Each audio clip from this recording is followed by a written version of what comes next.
So with all things being considered, I know P.I.F has had, multiple seasons. Yes. What's like, give the people like a heads up or like a sneak peek. What you got coming up for like the fall/winter season? For the fall, I have hats coming soon. Okay. Real soon.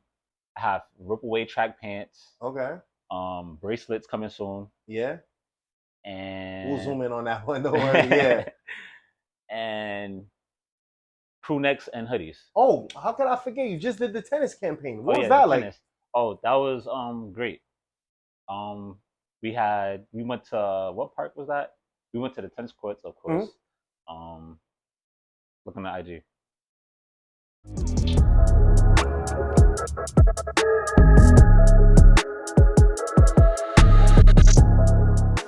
What's up, everybody? My name is Jesse, and welcome to the Jess Takes a Village podcast, where we focus on regular people who have used their education, whether it be formal, vocational, or even life experiences, to propel their lives in a positive direction. Now, the setup alone should tell you what kind of episode this is. Ladies and gentlemen, to my left, we have one of the youngest aspiring fashion artists to come out of Flatbush, Brooklyn. Ladies and gentlemen, let's welcome Mikey to the platform. I mean, the brand is just vibrant and it just speaks for itself. Yeah. What about the brand do you think reflects something from you? Like, if you had a personal feeling or emotion about this brand, what would you say this brand is for you? I would say the B. When I rebranded this brand in 2020, we didn't officially have a logo, so I came up with the B as referring to like as a hustler. Absolutely. A bee, go out, flowers, come back, Absolutely. produce honey, which is money. Oh, so that's how I see it. The connection. Yeah, so ladies and gentlemen, if you guys didn't know already, if you haven't seen this guy, this is Mikey. He's the creator of P.I.F. P.I.F stands for Paid in Full. Now, before we delve more so into the fashion, I want to kind of speak about what got you here towards fashion, because we've known each other our whole lives. And you weren't doing this years ago. Yeah. You're more doing the athletic thing. So for those who don't know, what are just some things about yourself? What kind of sports you played growing up? Well, growing up, I played football. I ran track in high school. I felt like I was always in the fashion though. Absolutely. I just didn't have like the platform to push that. I would say in middle school, I always did like arts and craft. So I felt like I was always good at like drawing and just coming up with ideas. I was always a creative person. It always goes back to school. Cough. But so you've always had that level of creativity. Yeah. Now, what age did you say I'm gonna hone it and I'm actually gonna be a part of, creating the wear? Because a lot of people who are into fashion, they can go out there and they can just buy other brands. Yeah. I.e., the top designers, right? But what made you say I want to wear my own? I felt like it's easier. Like I used to browse on the internet. Yeah. And I see like clothes for like just expensive. I'm like, I could come up with something better. For way better price. Yeah, too. a way better price. Yeah. And it's my own art. Yeah. And it's yours. So actually piggybacking off of that. Now, one of the things people never speak about is, yes, the clothes look nice. Yeah. But do you have to spend a lot of money in order to look good? No, you don't. Sometimes I thrift. I go to a thrift store. Absolutely. The first picture I ever made was I got it from a thrift store with the polar bears on it, and then I got rhinestones from Etsy. I cut it out, words P.I.F, and I threw it on the shirt. Jeez. Everyone wanted it. The shirt cost $11, and the Etsy rhinestones cost $20, so basically $30. And how much you ended up selling the shirt for? I ain't saw it. It's a 101. Okay. Everyone wanted it though. Yeah, everyone you kept wanted it for yourself. But that's when you knew you had somewhat of like a market. Yeah, art. There were people who actually wanted your art. Yeah. It's so funny. I had two guests, both artists, both mural painters, and one thing they always honed in or said was the art was subjective. What it meant to them no one else could understand that meaning for itself. Yeah. And here you are, you're technically an artist within your own rights, you're technically a creator. What does that level of just appreciating your own art mean to you? Because I know you explained what the B was, Yeah. but the whole art, the whole designing of the shirt, what does that mean to you? It kind of brings me excitement when I see like the finished product of my idea. Like, absolutely, it starts from a sketch, and I would say just the finished product and just people wanting, brings me excitement. I know for me what it was about 4 minutes ago. Yeah, is I see the shirt. When I went and I put on the shirt, like once the fit, fabric, the fit, that the feel, cut, I'm like, okay, yeah. it's a good quality shirt. You understand? Yeah. And a lot of the times, and it's no knock because everybody starts at a certain place in their brand. Some people sometimes focus on just putting it out instead of more so the quality that comes behind it. Now, while both are important, I feel like the quality always stands out. I would say when I first started, that was my focus. Just trying to get it out there. I felt like my artwork was good enough that I just wanted to get it out there. I didn't care about the quality like that. I just wanted to get it on a shirt. And I would say now I'm producing less, but it's better quality. Absolutely. Less is more. Yeah. Always. Always. So I actually want to speak about, because when you guys will see this video, the clip at the bottom is gonna be about my 26th birthday, and I have on a classic 101 P.I.F sweater, right? Nobody has this sweater. I actually got two for the birthday weekend, and those pictures will be right here. Now, when the brand started, compared to now, if I could ask you what are 3 successes you've had, what are they? My growth, I would say,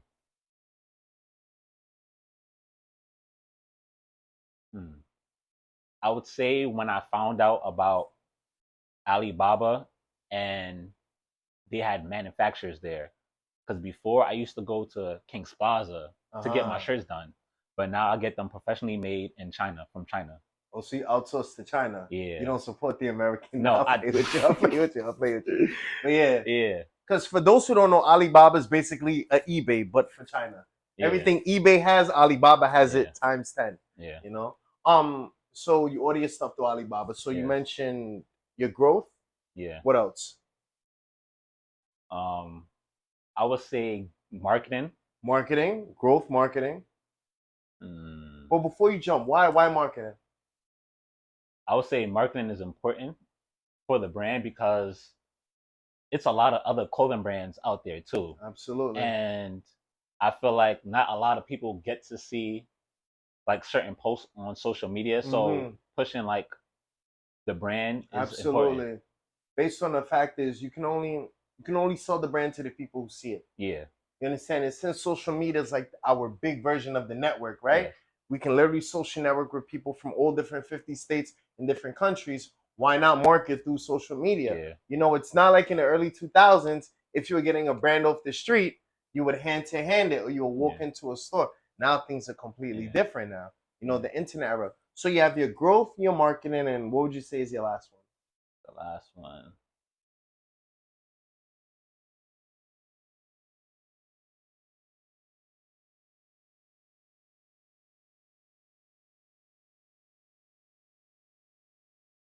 The last one I would say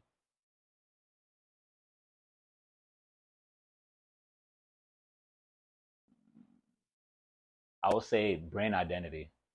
Identity. Yeah. So you go growth, marketing, and identity. What does identity in a brand mean to you? Well, identity in a brand mean to me is when like seeing just a certain garment or a piece. Absolutely. Anyone could notice or spot that, that's P.I.F. Right, the standout. Yeah. The standout. Yeah. So it's like not just the logo, but the representation behind the logo, the quality of it, you know? So through this time, you found that you're able to hone in on your love of fashion. Yeah. You're able to create. Yeah. Now, I actually want to more focus on the newest season of P.I.F, the things we have right here. Why particularly this design? So let's start off with actually the shirt that I have on right now. Yes. Why this? What does this design mean to you? This design is actually flaming bees. Mm-hmm. It's kind of more aggressive. Yeah, don't let the vegans see you. Yeah. It's just aggressive bees. They not being tortured, but that's how like their emotion, I guess, behind it. Like just because I did remember early in the interview you did mention how the bees represent the hustle of the brand, right? Yes. How somebody's able to, just go out every day and really just, put the work in. I would assume, because upon seeing it, I've known that meaning before, but upon seeing, I would think maybe the flames would be like the struggles and the hardships, but no matter what, they still got to get back home to make the honey, which rhymes with money. But altogether, this has been like so far my favorite design this season. Yes. But I see one of our boys wearing this one. Yes. What's the idea behind this one? Because I also see the special packaging. Yes. Why go that route? Well, every time when P.I.F first started, the P.I.F, everyone always asks, "Oh, you got that P.I.F?" As in like marijuana. I kind of tied it back to 420. I didn't want to use a B. Well, I used the B, but I didn't want to use the B as the main focus for the P.I.F. I kind of used as you see in the packages is sunflower. Yeah, absolutely. But it's blue bills. Oh, around it. It's details. Oh, yeah. So instead blue of the bills. ordinary petals. Yeah. So basically, you know how the bee go to absolutely. Flowers. Absolutely. That's where the money's at. The pollen. I see the connection. Yeah. And I even noticed you even got the QR code in the bottom. Yes. Listen, when it comes to marketing and branding, these things go hand in hand. But this is like top quality. Yeah. Because when I seen this on Instagram, I thought something else was in the bag. Yeah. But to realize that this was just shirt packaging, this is like really next level. See it? Yeah. With the hazard triangle on it. This is very creative. Yes. Now, in terms of the ideas for your marketing future, what else do you plan on doing marketing-wise outside of social media? Outside of social media, well, I did a couple fashion shows, pop-up shops. Yep, seen the pop-up shops.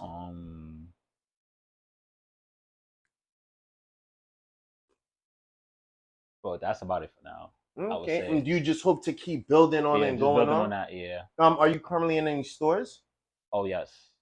Well, I have a couple shirts in a store, yes, that I did the pop-up in. Okay. Yeah. And where's the store located so people can go and get them? It's located at, I have to get the address. Don't worry, blame management.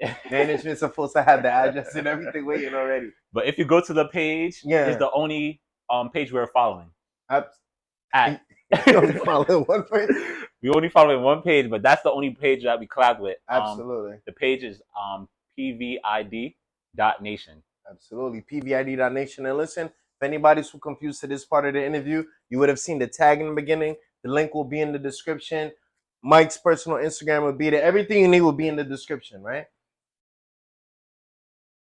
Now, clearly when it comes to designing, there are pieces that you keep to yourself. That you say, you know what, nobody's going to have access to this. What particularly are you keeping to yourself? Just so we could get an idea on what we're missing out on. Well, I would say this tea. I really wanted to bust it down with rhinestones. Yeah. But I really never got to do it. So I'm holding on to it for now. Eventually it might get out to the public. But most of the times I keep most of my samples to myself if I don't feel like it's not ready to put out yet. Get out there into the world. Now, obviously, just by hearing and seeing your involvement in this brand, I can see like your happiness, right?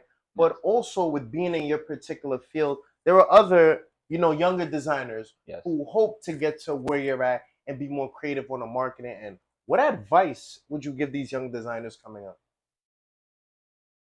One advice I will give them is they probably hear it all the time, but just keep going, keep pushing. You'll always see a growth. The longer you keep doing it, you always get better. It's more like practice. Practice make perfect. Just keep going. And yeah.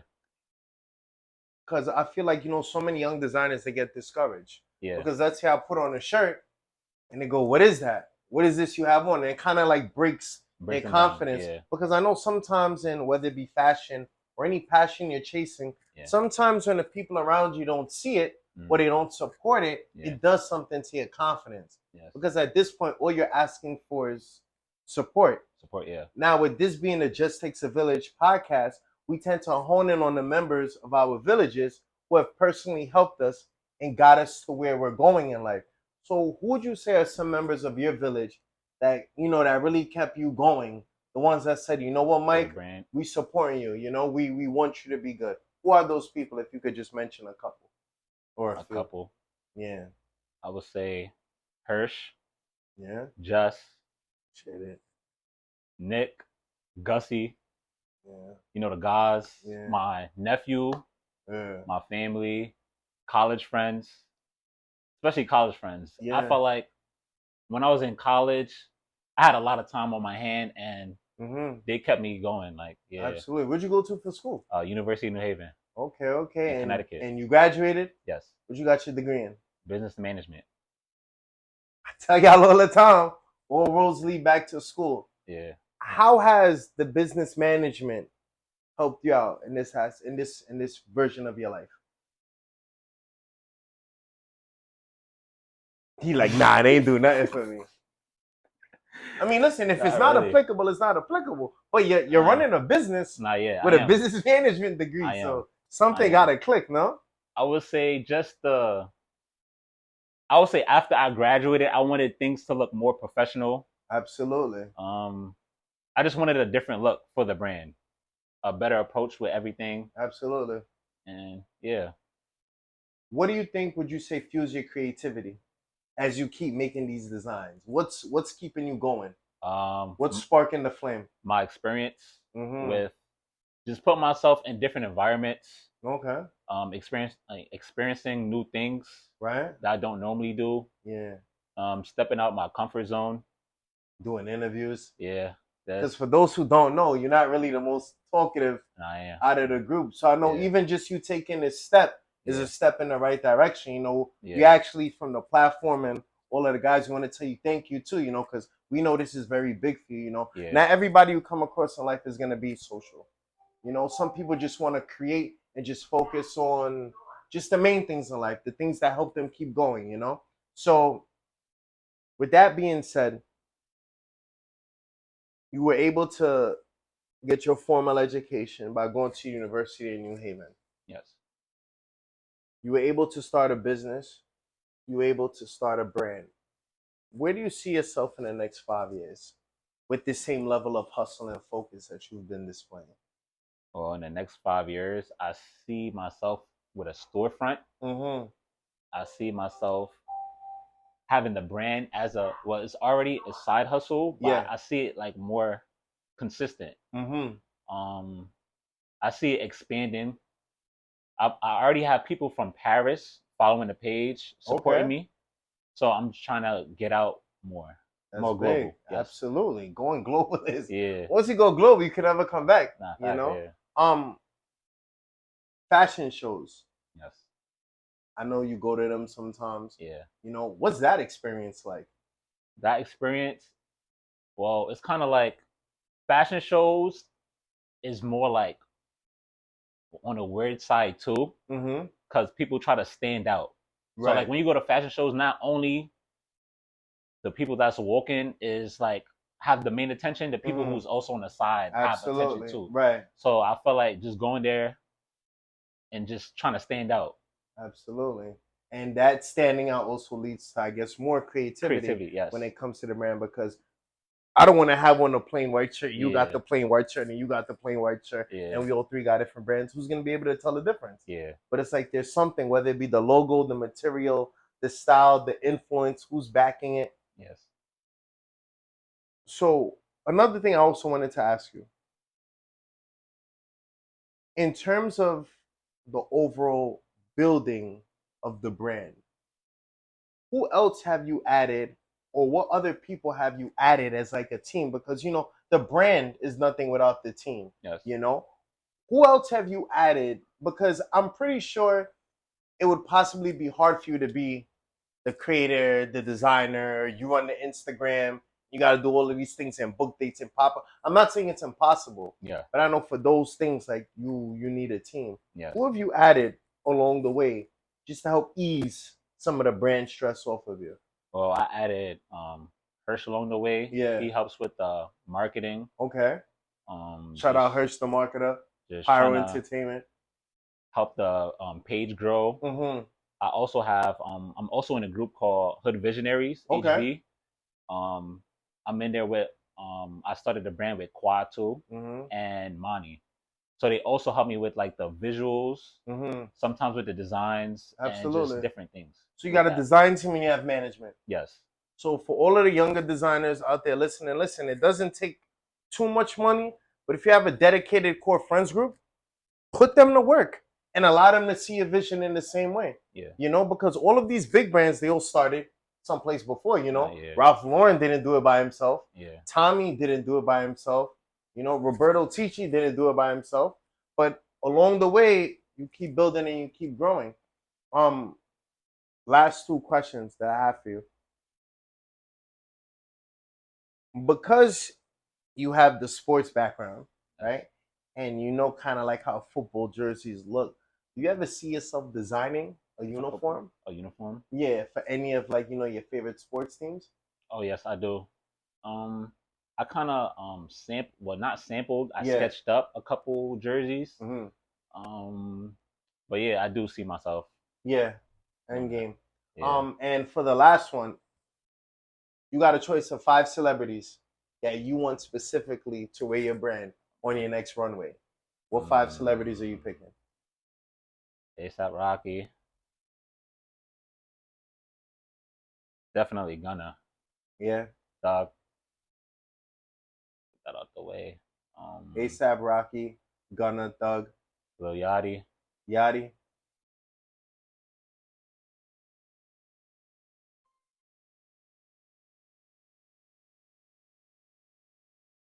I don't know if she's a celebrity. Cool. Featuring Gio. Celebrity. Once you're Instagram famous, you're a celebrity. Listen, reach out to these people. You never know, man. Yo, listen, Mike, I want to tell you thank you for coming on the platform. Thank you for allowing us to stay paid in full. Thank you for giving us your attention. And it's just like that. Thank you all.